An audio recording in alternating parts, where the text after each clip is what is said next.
కరీంనగర్ జిల్లా హుజూరాబాద్ పట్టణంలో auto union ఆధ్వర్యంలో ఆటోలతో భారీ ర్యాలీ నిర్వహించారు. తమకు టీఆర్ఎస్ ప్రభుత్వం ఉన్నప్పుడు కూడా ఇన్సూరెన్స్ ధరలు పెంచి అన్యాయం చేశారంటే ఇప్పుడు కొత్తగా వచ్చిన కాంగ్రెస్ ప్రభుత్వం ద్వారైనా తమకు న్యాయం జరుగుతుందని భావిస్తే మహాలక్ష్మి పథకంతో తాము వీధిన పడ్డామని ఆవేదన వ్యక్తం చేశారు.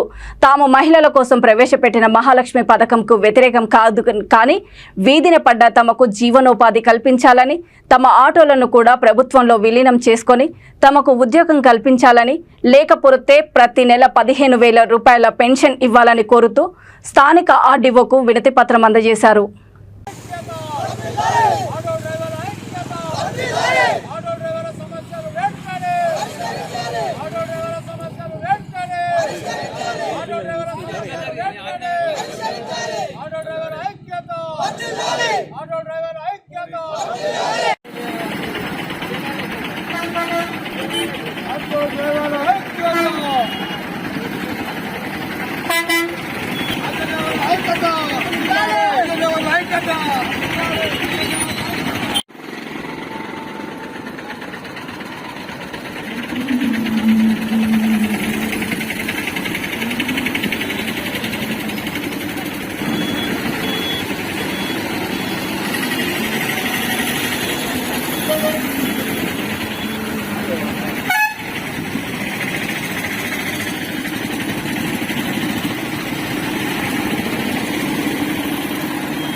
ఆటో యూనియన్ డ్రైవర్లు అందరం కలిసి ర్యాలీగా తీసి ఆర్డీఓ గారికి ఒక వినతి పత్రం ఇవ్వడం జరిగింది.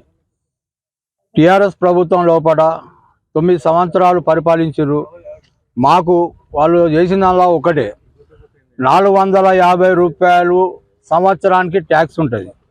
ఆ ట్యాక్స్ మాఫ్ చేసి 3,500 రూపాయలు ఇన్సూరెన్స్ ఉంటుంది బండికి.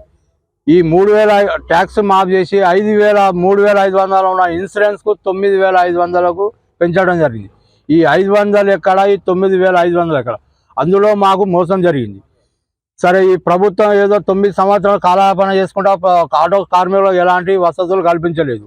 కనీసం రుణమాఫీ మన ఆటో డ్రైవర్లకు మన సబ్సిడీ ఆటోలు ఇప్పిస్తామని చెప్పారు. అది చెప్పిన మా లోన్లు అన్నారు. ఎలాంటి లోన్లు మాకు ఇప్పటి వరకు చెందలేదు. డబుల్ బెడ్రూమ్ అన్నారు, అందులో కూడా మాకు ఎలాంటి అవకాశాలు ఇవ్వలేదు. 9 సంవత్సరాలు నరకయాతన చూసుకుంటూ వచ్చినాం. మాకు కరోనా సమయంలో కూడా మేము చాలా ఇబ్బందుల పాలకు గురైనాం. ఆటో డ్రైవర్లు అందరము ఆటో ఫైనాన్స్ ఒక్కొక్కరు ఆటో ఫైనాన్స్ తీసుకొని నడుపుకుంటూ బతుకుతున్నారు. ఫైనాన్స్ కట్టాలంటే నెలకు 9,000 రూపాయలు. ఆ 9,000 రూపాయలు రోజుకు 300 చెప్తే సంపాదించేది 500-600 రూపాయలు.